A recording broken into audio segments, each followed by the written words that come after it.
BBA, BCA, BCom computer కోర్సులో 100% placement లభించే ఏకైక డిగ్రీ కాలేజ్ కూకట్పల్లిలోని i3 డిగ్రీ కాలేజ్ 8367215215. అయితే మామూలుగా మనిషికి మనిషి తీసుకుందాం. ఏ రిలేషన్ అయినా, అక్కా చెల్లెలైనా, ఒకే తల్లికి పుట్టిన పిల్లలైనా, అత్తా కోడళ్ళైనా, భార్యాభర్తలు, లవర్స్, ఇలా ఎవరైనా సరే ఒక పర్సన్ని ఇంకో పర్సన్తో, ఈవెన్ కొలీగ్స్ అయినా సరే, కంపారిజన్ అనేది తట్టుకోలేరు ఎవరైనా.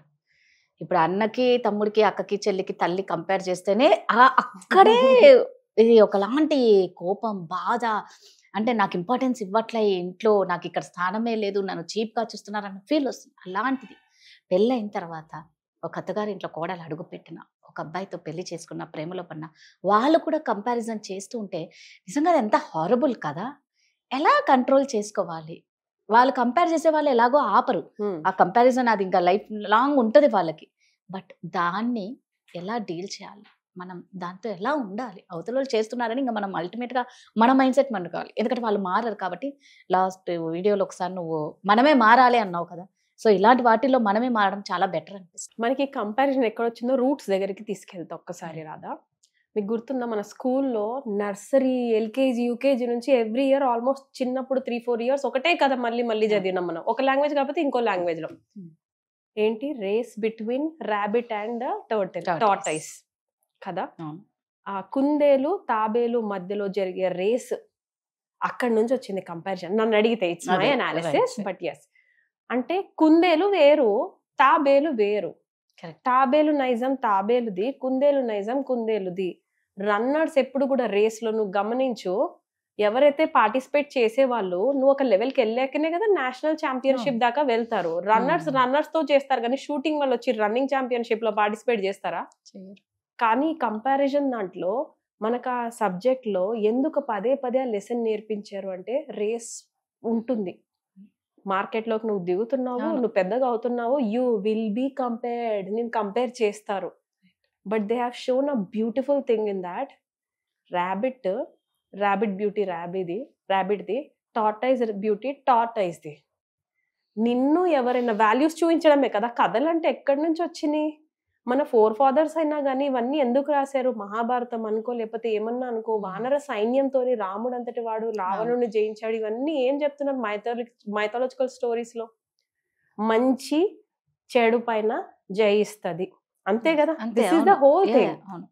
మనం మంచిగా ఉంటే కంపారిజన్ మై ఫుట్ ఎక్కడ పోతుంది అసలు? మనం కంపేర్ చేసుకోవాలంటే, నేనంటుంది టార్టైస్ ని కంపేర్ చేసాము ర్యాబిట్ తోని, అల్టిమేట్ గా విన్ అయింది ఎవరు?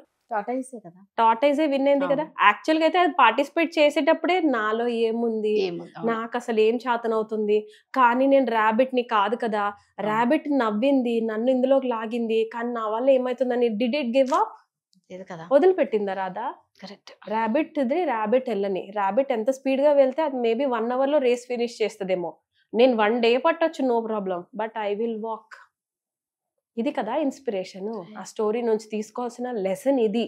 Not to compare with everybody, but not leaving the race is what the message we need to take. మనం ఆ రేస్ ని బయటికి రావద్దు అన్న మెసేజ్ తీసుకోవాలి తప్ప, నేను ర్యాబిట్ తో కంపేర్ చేసుకున్నాను, నేను టార్టైజ్ అనుకోవాలని కాదు అక్కడ మెసేజ్ తీసుకోమనింది. మోరల్ ఆఫ్ ద స్టోరీ ఏంటి రాదా? మోరల్ ఆఫ్ ద స్టోరీ ఏంటి అసలు? రైట్. సో ఇప్పుడు ఏమంటా అంటే, కంపారిజన్ ఇంకొకటి చెప్తాను, మన ప్రపంచంలో ఉంది. నువ్వు ఏ ఫీల్డ్ లోకి వెళ్ళినా పెరుగుతున్నప్పుడు ఉంటుంది, స్కూల్లోనూ ఉంటుంది, స్కూల్ తర్వాత కాలేజ్ లో ఉంటుంది, టీనేజ్ లో నువ్వు కంపారిజన్స్ డిఫరెంట్ గా ఉంటాయి, మ్యారేజ్ అయిన తర్వాత కూడా కంపేర్ చేసుకుంటారు. అయ్యో అన్ఫార్చునేట్లీ విమెన్ అయితే చెప్పద్దు, వాడిని నేను పెళ్లి చేసుకొని అంటే ఎంత బాగుంటుండే, వీడిని చేసుకున్నా. We go back and we scars ours. మనల్ని మనమే మళ్ళీ అనుకుంటుంటాం కంపేర్ చేసుకుంటూనే. ఎందుకో ఆ పెయిన్ అప్పటిదాకా రాంది ఎందుకు వస్తుంది? వాడు ఇంకొక అమ్మాయితో కనబడి ఉంటాడు, లేదా మన ఫ్రెండే వాడిని పెళ్లి చేసుకొని హ్యాపీగా కళ్ళ ముందు కనబడి ఉంటుంది, అప్పుడు కదా ఈ కంపారిజన్స్ వచ్చేవి. So how to deal with this comparison అంటే, ఇంకొకటి చెప్తాను. First of all, parents should be very aware. Parents, మనకు ఒకటి జరిగింది, హైరార్కీలోనే జరిగింది, మొత్తం మన ప్రపంచంలోనే జరుగుతూ వస్తుంది జనరేషన్స్ నుంచి. ఏంటంటే కంపారిజన్ నార్మల్ అనుకుంటారు, కానీ ఏదో ఒక్క జనరేషన్ కానీ చార్జ్ తీసుకున్నాం అనుకో, ఇది అవసరం లేదు అని కానీ స్ప్రెడ్ చేయడం, మెసేజ్ పెడితే నెక్స్ట్ జనరేషన్ మనం కాపాడుకోగలుగుతాం. ఒక్క జనరేషన్ అది తీసుకోవాలి. Why not our generation, right? అంటే నేనేమంటా అంటే let's not compare our children for anything. Right. ఇద్దరు పిల్లలు వేరు. అంతే. నువ్వెందుకు రా చెల్లిలాగా చేయలేకపోతున్నావు అని అన్నని అడగొద్దు. అంటే అన్న తమ్ముల్లోనే అక్క చెల్లెల్లోనే నువ్వెందుకు చెల్లిలా చేయలేకపోతున్నావు అని అక్కని అడగొద్దు. నువ్వు అక్కలా ఎందుకు అటు వెళ్ళలేకపోతున్నావు ధైర్యంగా అని చెల్లిని అనొద్దు. Instead of telling these things మనం ఏం చెప్పొచ్చు అంటే కంపారిజన్ చేస్తాం, చేయకుండా ఉండలేము, బట్ వొకాబులరీ మంచి మెసేజ్ పాస్ చేయండి ఇన్స్టెడ్ ఆఫ్ కర్సింగ్. ఎందుకు రా చేయలేకపోతున్నావు should not be our message. నీకు యాక్చువల్గా ఇది అక్కడ నుంచి కాపీ చేసావు అనుకో, అక్కడ నుంచి తెచ్చుకున్నావు అనుకో, నీకు ఇది మంచిగా ఉంటుంది, ఫర్దర్ గా నీకు హెల్ప్ అవుతుంది. సో అక్కని అడుగు అసలు ఏం చేస్తుందో అని క్యూరియాసిటీ అమ్మాయిలో పెట్టండి instead of feeling like a race. అక్క చెల్లెలలో ఎంత కాంపిటీషన్ ఉంటుంది రాధా, రామచంద్ర. పెళ్లిళ్ళు అయినాక కూడా నాకైతే ఒక ఫ్యామిలీ తెలుసు, అక్క చెల్లెళ్ళు అన్నదమ్ముల్ని పెళ్లి చేసుకున్నారు.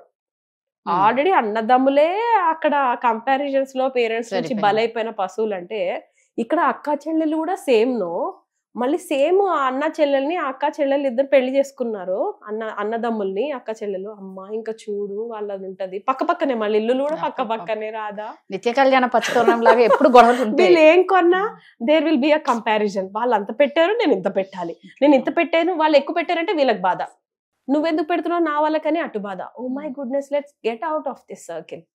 ఆ లూప్ లో నుంచి బయటకు వద్దాము, రైట్? కంపారిజన్ అంటే మాకేం చెప్పారంటే, మా కోచ్ గా ట్రైనింగ్ ఇచ్చినప్పుడు మా మేడం ఒక టార్టైస్ చూపించింది రాధా. తన కళ్ళ ముందు ఆ టార్టైస్ పెట్టుకుంటుందంట. చూపించి డొప్పని తీసేసింది ఒక రోజు. అంటే బొమ్మనే పైన డొప్పని తీసి ఎలా ఉంది బాగుందా అని అడిగింది. బాగాలేదు అని అన్నాం అందరం. సో ఇలా ఉంటుంది, నీ ఫ్యామిలీని వదిలేసి నువ్వు ముందుకు వెళ్ళిపోతే ఇలా కనబడుతుంది. సో ఫ్యామిలీతో పాటే మీరు వెళ్ళండి, స్లో అయినా పర్లేదండి. ఆ తర్వాత అంది ఆయమ్మ టార్టైజ్ అని అనుకోండి, రోజు పొద్దున్న లేస్తే నేను ఎవరితో కంపేర్ చేసుకోను. మరి ఎవరితో కంపేర్ చేసుకోవాలి? మరి ముందుకు వెళ్ళాలంటే మనం ఏదో కంపారిజన్ గుడ్ కాంపిటీషన్ అయితే పోలేంగా ముందుకి. మన డ్రైవే అది కదా సక్సెస్ కి. So then compare with yourself. మనతో మనం కంపేర్ చేసుకోవచ్చు, కానీ పొద్దుస్తమానం భర్త భార్యను కంపేర్ పక్కన వాళ్ళతో చేయొద్దు, భార్య అట్లా చేయకూడదు. నువ్వు అన్నట్టు ఏంటంటే గుడ్ కాంపిటీషన్ ఉండాలి. కాబట్టి మనతో మనం చేసుకుంటే కొన్ని రోజుల తర్వాత they will learn that this is the right process, ఇది కరెక్ట్ కదా నేర్చుకొని వాళ్ళు కూడా మనల్ని అనుకరిస్తారు. బట్ మనతో మనం ఎలా కంపేర్ చేసుకోవాలి? లాస్ట్ ఇయర్ కి ఇప్పటికి నేను ఏం చేస్తున్నా, ఏం చేయలేదు. ఆహా ఈరోజు సుమన్ టీవీలో నేను ఇంటర్వ్యూలు ఇస్తున్నా, సంథింగ్ లైక్ ఎంతూసియాజం గా ఫీల్ అయ్యి ముందుకెళ్ళండి. లాస్ట్ మంత్ కి ఇప్పటికి, లాస్ట్ వీక్ కి ఈ రోజుకి, లాస్ట్ వీక్ కి ఈ వీక్ కి, నిన్నటికి ఈ రోజుకి ఏం ఇంప్రూవ్మెంట్ హరిత? ఓహో ఐ లవ్ యువర్ స్మైల్. నేను డైలీ లవ్ లెటర్స్ రాసుకుంటాను Radha, that's my self love theme. నేను డైలీ అంటే అట్లీస్ట్ 2-3 days ఒక్కసారి కంపల్సరీ హరిత ఐ లవ్ యువర్ స్మైల్, హరిత ఐ లవ్ యువర్ కరేజ్, హరిత ఐ లవ్ యువర్ కన్సిస్టెన్సీ. నా మీద నాకు ఎవరైనా చెప్తే బాగుంది అనిపించినవన్నీ నాకు లెటర్ రాసేసుకునేదాన్ని. కొన్ని రోజుల తర్వాత అవే చెప్తున్నారు అందరూ, I'm so proud of you హరిత అని రాసుకున్నాను. అంటే నా సోల్ అది వినాలనిపించింది. ఎందుకంటే చిన్నప్పుడు కంపారిజన్ లో నాకు ఎప్పుడు అది రాలేదు. ఒకవేళ నేను మార్క్స్ బాగా వస్తే మా అక్కకి మార్క్స్ ఎందుకు రాలేదు అని అడిగేవాళ్ళు. మా అక్క యాక్టివ్ గా బయట తిరుగుతుంటే నువ్వెందుకు అక్కలా బయట తిరగలేకపోతున్నట్టు. నా బ్యూటీ నాది కదా, మార్క్స్ తెచ్చుకోవడం నా బ్యూటీ, బయటికి వెళ్ళి మంచిగా తిరగడం దాని బ్యూటీ. సో వాళ్ళు అంటే ఎవరు ఎలా ఉన్నా ఎంకరేజ్ దెమ్ ఫర్ కరెక్ట్, వాళ్ళల్లో ఉన్న యూనిక్ థింగ్ కి ఎంకరేజ్ చేద్దాం, రైట్? సో ఇంకోటి ఏంటంటే comparison with the self is important. నిజం, ఎవరు కంపేర్ చేయరు, దానివల్ల అంత మంచిగా ఉంటుంది, నువ్వు గ్రోత్ అవుతావు. ఎస్, ఎవరైనా అన్నారే అనుకుందాం రాధా, సపోజ్ అన్నారే అనుకుందాం, చూడు మీ అక్క చూడు ఎంత బాగా రెడీ అయిందో అనేసి లైట్ తీసుకోండి అంతే. వాళ్ళు అనటం అంటారు, ఈవెంట్స్ వస్తాయి, నువ్వెలా తీసుకుంటావు, నిన్ను పనిష్ చేసుకోవాలనుకుంటే కదా తీసుకుంటావు. I'm not allowing you to make my self pain. నేను అసలు గ్రిప్ ఇవ్వను, నన్ను పెయిన్ చేయడానికి, నన్ను బాగా ఉండాలి. లైట్ తీసుకో. Thank you. సుమన్ టీవీలో మీ పర్సనల్ అండ్ బిజినెస్ ప్రమోషన్స్ కోసం కింది నెంబర్కి కాంటాక్ట్ చేయండి.